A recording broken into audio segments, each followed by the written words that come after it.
Chaque année au Québec, entre 675 et 900 familles apprennent pendant la grossesse que leur bébé présente une anomalie grave qui laisse entrevoir que l'enfant ne pourra pas survivre ou vivra avec un handicap très sévère. Cette annonce, un diagnostic anténatal avec sombre pronostic, bouleverse les parents, les plongeant dans l'incertitude, la douleur et des décisions déchirantes. Certains parents interrompent la grossesse, alors que d'autres décident de la poursuivre avec l'accompagnement de soins palliatifs périnatales.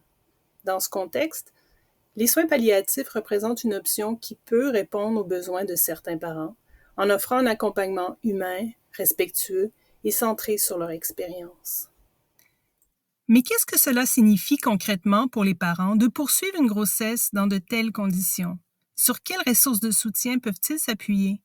Et comment arrivent-ils à traverser une telle épreuve? La réalité, c'est que nous en savons encore très peu sur leur vécu, sur ces parents qui optent pour poursuivre la grossesse, et encore moins sur la façon dont les différentes ressources, qu'elles soient médicales, sociales ou communautaires, interagissent pour les soutenir. C'est pour combler ce manque que je mène, dans le cadre de mon doctorat en santé communautaire à l'Université Laval, un projet de recherche en partenariat avec 2 mamans partenaires et des organismes en deuil périnatal.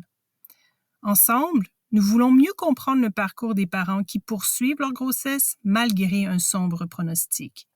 Nous cherchons à cerner leurs besoins, à identifier les ressources de soutien les plus utiles et à proposer des solutions concrètes pour améliorer leur accompagnement. Pour ce faire, nous réaliserons des entretiens avec une quinzaine de parents ainsi qu'avec des professionnels de la santé et des intervenants communautaires. L'idée est de croiser ces perspectives pour mieux saisir l'expérience parentale. À partir des récits recueillis, nous créerons des cartes illustrant le parcours des parents en soins palliatifs périnatales. Les résultats seront d'abord validés avec les participants, puis ensuite discutés avec différents acteurs, c'est-à-dire les professionnels de la santé, des organismes communautaires ou des gestionnaires de services liés aux grossesses à risque et aux soins palliatifs périnatales. Et tout ça afin de réfléchir collectivement à des pistes d'amélioration. En ce qui concerne l'échéancier, maintenant que le protocole de recherche a été validé sur le plan académique à l'université, nous pourrons soumettre le projet et les outils de recherche au comité d'éthique en recherche de l'Université Laval à l'automne 2025.